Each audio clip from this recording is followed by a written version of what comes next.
guys stand and rest. So I think it's a long talk. So probably we should take a 2-minute break. So we'll do something fun. So, so how many of you have played with Oculus? Oculus Rift. Quite a few. How about HTC? Why? Good. HoloLens? Meta? Why? I think it's not out there. It's same would be with Alloy, right? Okay. How about movies? How many of you have seen Star Trek? Quite a few. Matrix. More. Inception. Quite a few. Good. It's a good crowd. Okay. So now we can get started. I think we have three years here. So I also belong to UC family, actually, University of California. I did my PhD from UCLA, like back in 2008. So good to be here. I'm excited to see so many, like, who will be the basically creator of the future of virtual reality. So we saw that how much we have achieved in virtual reality in the last couple of years, and how we are approaching it to make it mainstream, more affordable, more comfortable, bringing premium experiences to the mainstream, right? And Stan talked about, like, of course, experiences we can't experience unless we create it. So he really showed you really how to go about one of the aspects of it. What I'm going to talk about is like maybe take you back to the future. That like we saw that there are some technical challenges to achieving a lot of these things. How do we make it more mainstream or more comfortable to use? But let's say for a moment, just forget that you have technical challenges. Then what would you like it to be? What would you like the ultimate virtual reality to be? What is the holy grail of, let's say, reality? So now you know why I asked how many of you have watched Star Trek. So this is an image from the movie Star Trek. Like science fiction has a good way to show the window into the future of technology. Maybe it like quite often, more often than not. Right? So this is an example from Star Trek. William Riker, Foster Fisher, entering the holodeck. So we see here a virtual reality being created, like which is really no different from a real world, right? You see the photons and matter reform themselves into the real thing, right? So that's one example. But in this, the person does know that he is real and he has entered a virtual world, a holo world. Second example is of Matrix, right? Where actually you don't enter an environment, but your brain does, right? You hook your brain up to something, right? And you are in a new world. And third one is also, where is that from? Inception. Okay. So, and third one is also about brain. Like, you can't really physically enter a virtual world or but your brain does. It's about a dream. One good thing about Inception, you might appreciate, is that you can create things while you're in your dream. Like they do so that. And you can create even a new idea. That's why they call it Inception, right? So that's why we should take that as I would say, when we talk about content creation, we should be really talking about content creation in the environment that we are going to experience it. I think Cecilia showed one of you guys. You should be able to really build inside virtual reality. That's one thing we could take from it. So what is that holy grail? How do we define it, right? There are several examples we see, right? And we can aspire to achieve that. So what's the holy grail? So basically what we're trying to do, as long as we can fool our brain to believe that, okay, this is real, then we're good.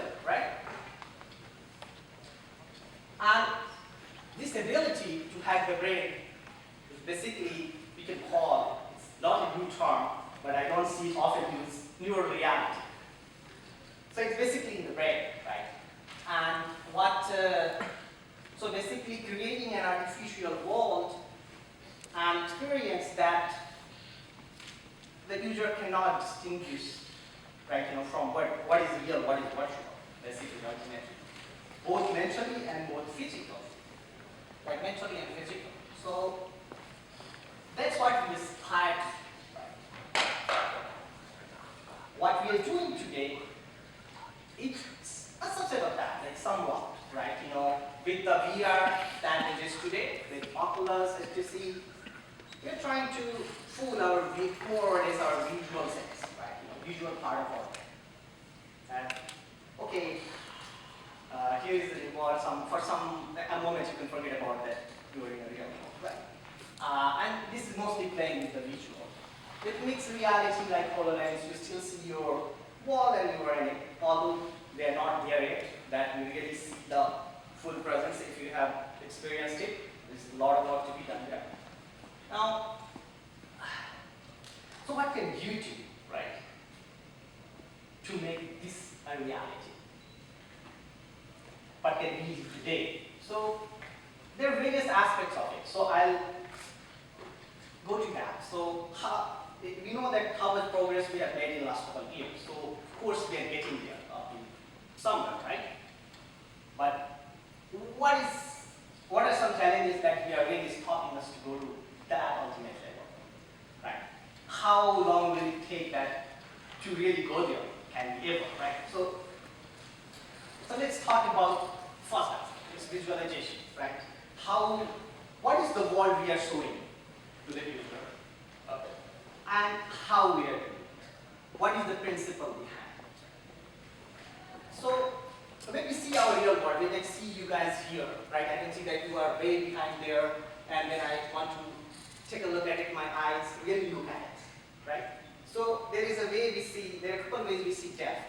You have two eyes, that's one way I can move. The second way, proprioception, right? We have models in our mind. So what we are doing today is mostly stereoscopic depth. So we show two images, like take Oculus or HTC. We say two images, we show it to the both eyes, and let the eye do the work, right? Let our brain do the work that, okay, where is, at what it calculates the depth. That's binocular disparity. But what is really happening here, like at least two things happen here when you look at least. One is that both eyes converge at something that you are looking at, and second thing is that they focus. So in the real world, they happen at the same point. That both eyes converge at the same place where you focus. Now, in this, what happens is that your focus is on the display that are happening, but actually your eyes are converging at where the depth should be, like where the object should be. So there's a conflict, and that's what you might have heard that's called Vergence accommodation conflict, right? So our brain is smart, that's why we are smart, right? So it tries to work around it, and it makes sense of it. That's why you like when you feel like you are there when you experience this. But there have been studies that show that this, if you be experiencing it this way for a long time, there is a lot of fatigue. Your brain gets tired because it's constantly trying to look at this way. Right? It's trying to really come up with and filling it up. Right? So we need to, if you want to go to the next step, we've done a good job that binocular disparity is giving us good enough experience. But if we really want to be in the virtual world for a longer time, we want the feeling of presence for a longer time, we do need to solve the linguistic problems. There are a couple of ways people are looking at it, like light-field displays and all, so I'm not going to talk about it, but that's a challenge that you need to solve. Second one is about how photorealistic world you want the virtual reality to be. It's a question for creative people, I would say. There are some people here, so who are designers, so or who aspire to be designers. So how much right? How much photorealistic the world should be. Like that's a question we need to ponder. Like, would you like your friend to look like an avatar that Mark Zuckerberg showed this week? Or you would like to see him like his or sees, right? So that's a question, some of the questions we need to ask, and how does it affect our brain also, if we think it that. So that's the first aspect. Second, so this one, we need all of that even if we are passively getting into the virtual world. Even if we don't do anything, at least it's to really comfortably full visual part of our brain, we need to do that. But what if we don't like, usually we don't like to sit stuck at one point, and we would like to be in our real world, right? We should be able to move our head, we should be able to move our hand, we should move ourselves and experience virtual, or like if you're in a real world, you call it mixed reality, right? So, for example, you should be able to bring in your hand, and in a natural way, right? So that's one. Second, what? Right? Of course, if you're wearing a head-mounted display and device, and someone comes into your field of view, you should be able to know that who are people, what they are doing, so that if you are bringing in a virtual character, it could really use that context. And ultimately, if you really want a mixed reality to work, you do need dense mapping of your space. You do need, right? So the first example is the rover with the HoloLens. So you really do need to map it. So there is a chair here, there's 80 millimeter, maybe up to millimeter accuracy, you really need to know that. So, and that's one of the biggest focus people have to understanding about user and its environment, and so that we can make this experience as natural as possible, as neural as possible. So, and a lot of computer vision, machine learning, and all those in there. So that's one of them.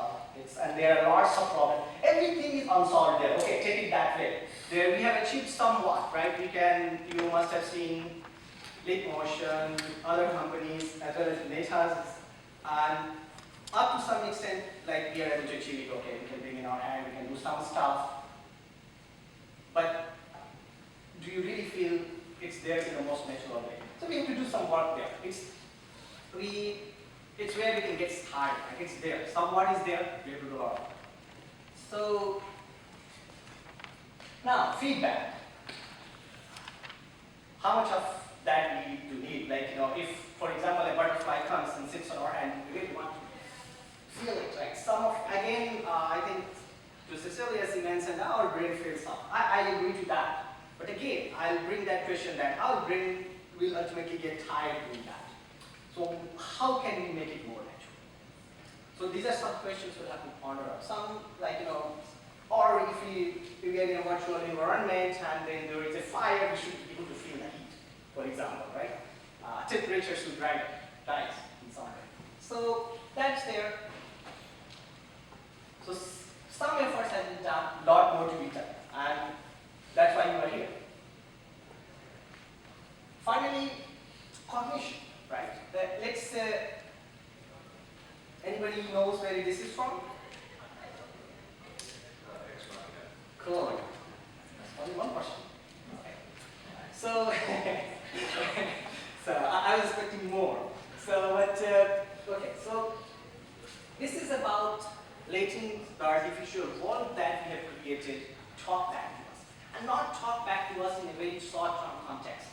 That, okay, we are just talking and session is over, it's done.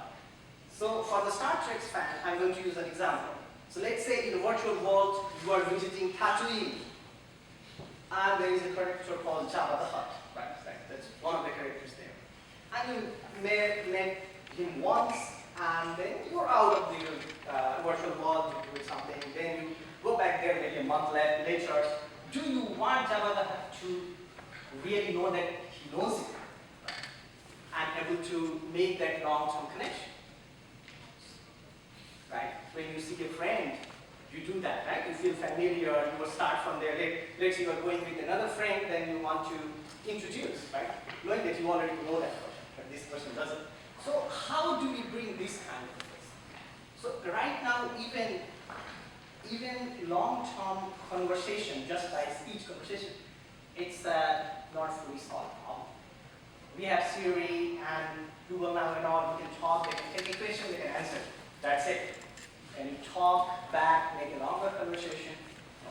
So that's one of the other ones that we need to get to when we want real neural reality. So,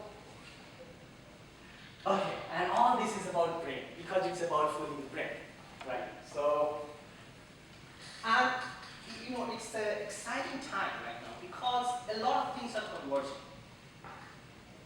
One is, of course, we are getting better and better at machine learning algorithms, computer vision, we are compute capability, and also from neuroscience. We understand about the brain much more today than even a decade ago, because now we have more modern techniques to really image it and like do experiments. Right? So how much we understand before it, right? So there's a lot of what needs to be there as well, right?